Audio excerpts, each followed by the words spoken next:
이거 냉장실에 있다 넣은 거지. 아니 근데 그런 거 치고는 너무 작년 이거 봐, 7월이에요. 이거 1+1이 사신 거지. 일단 냉동실로 가면 안 가도 돼요. 예? 맞아요? 안녕하세요, 담비스입니다. 자, 음식들에 보시게 되면 유통기한이라는 게 있습니다. 유통기한이라는 게 있어서 지금 우유 같은 경우에는 2월 16일이라고 되어 있는데 오늘이 2월 18일이니까 한 이틀 정도 지났고요.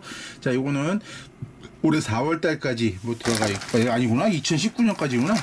몇 년 남았고요. 요거는 며칠 전에 구입한 제품인데 2017년도 12월까지. 자, 요거 같은 경우에는 일본 건데 4월까지 됐는데 유통기한이 이제 임박하게 되니까 이제 반값에 판매되기도 하죠.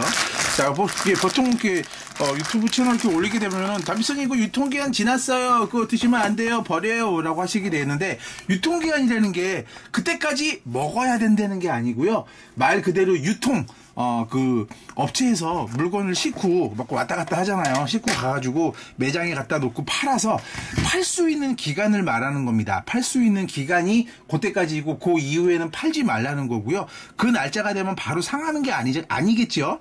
예, 그런 거를 이제 보통 뭐 소비 기한이라고 하는 표시가 되어 있는데, 되어 있는 경우도 있는데 보통 잘 되어 있지 않습니다. 그 소비 기한이라는 건 아무래도 좀 정확하지가 않죠. 아무래도 유통 기한이라는 것 같은 경우에도 이게 우유 같은 경우는 보통 이제 짧잖아요. 2월 16일까지 돼 있으면은 2월 16일까지 대형마트에서 판매가 될 수 있는 거지만 지나서 먹어도 뭐 문제가 없다면 그냥 드셔도 되는 겁니다. 자, 그런 것 같은데 아까 말씀드렸지, 소비기한이라는 거는 어떻게 보관하느냐에 따라 다르겠죠. 우유 같은 경우에는 유통기한이 2월 16일까지지만 이거를 2월 초에 사가지고 햇빛 있는 데가 놔두시게 되면 하루면 상합니다. 뭐 그러면 당연히 안 되겠죠. 하지만 냉장고나 냉동실에 보관하시게 되면, 냉동실에 보관하면 더 보관할 수도 있는 것 같고, 냉장고에도 잘 보관하시고 드시면서 입에다가 입 대고 마시시게 되면 세균 들어가게 되기 때문에 금방 상하게 되지만, 이렇게 잘 하셔서 드실 때마다가 조금씩 따라 드시게 되면 유통기한이 꽤 갑니다. 꽤 가고요. 유통기한이 아니고 소비기한, 상하지 않고 드실 수 있는 기간이 꽤 가기 때문에 꼭 버리셔야 될 필요는 없다고 보시면 될 것 같습니다. 아까 말씀드린 것처럼 소비기한이라는 거는 지금 뭐 찾아봐도 그런 게 없는데 가끔 보면 써 있는 게 있거든요. 소비기한은 뭐 언제까지 사였죠, 드시는 게 좋습니다 라고 표시가 되어 있는데, 아무래도 그런 거는 좀 음식을 보관하는 상태나 아무래도 예를 들어서 너 소비기한이 언제까지인데 내가 먹었는데 상해서 너 나한테 너 고소할 거야, 그럴 수도 있겠죠. 그런 것 때문에 표시 안 하는 것도 있고, 업체 입장에서는 얘네들이 유통기한까지 먹어야 되는 줄 알고 그냥 버리네 라고 근데 뭐 굳이 뭐 알릴 필요 없겠죠. 그래서 하는 경우도 있다고 그러는데, 좀 재미있는 기사가 있어서 한번 소개시켜 드리도록 하겠습니다.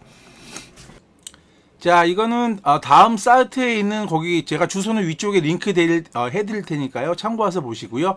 유통기한에 대한 오해 알고 먹자. 우유는 45일, 두부는 90일이라고 되어 있는데, 보시게 되면 뭐 넘어가고요. 자, 이렇게 보시게 되면 유통기한 남았다고 버리시는 경우가 참 많더라고요. 자, 이렇게 보시게 되면 유통기한 지나서 버렸다가 한 반 정도 되는 것 같고, 아니다는 33.4%. 저 같은 경우 잘 안 버리는 경우고요. 자, 이런 거 넘어갑시다. 자, 최종 시한, 유통기한은 아까 보여드린 것처럼 소비자에게 판매해도 되는 최종 시한 말하는 거고요. 그때까지만 판매가 되는 거고요. 자, 식품이 상했는지를 소비기한을 따져봐야 된다고 되어 있죠. 자, 보시게 되면 그러니까 어떻게 잘 보관하시냐에 따라서 다를 수 있다고 보시면 될 것 같습니다. 자, 우유 같은 경우에는 유통기한이 9일에서 14일까지지만 소비기한은 45일까지 됩니다. 그러니까 보관을 잘 하시기 따라서 45일까지, 그러니까 미개봉하고 냉장 보관했을 때는 45일까지도 45일 지나셔도 잘하면 드실 수 있다는 얘기인데, 물론 그렇게까지 오래 가시면 뭐 좋지는 않겠죠. 자, 여기 보시면 유통기한이 7일이지만 요거트는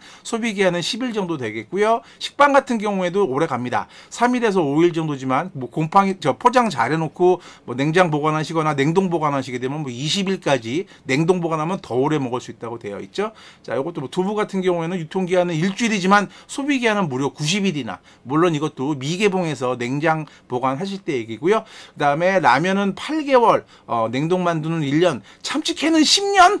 자, 무진장 오래 가죠? 자, 그런 거 보셔가지고, 자, 여기 보시게 되면 쓸데없이 버리는 음식물들, 물론 뭐 이렇게 좀 상태가 안 좋거나 그렇게 하시면 버리는 것도 좋긴 하겠지만, 쓸데없이 음식 버리시는 것도, 그것도 주의하셔야 되지 않을까 싶은 생각이 들기도 하네요.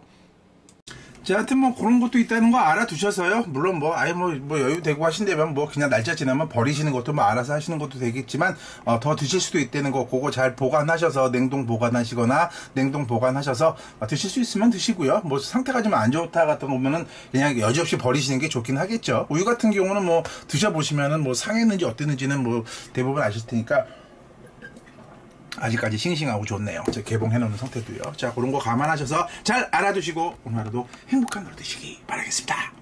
안녕하십니까. 구독하고 추천해주세요. 여기까지.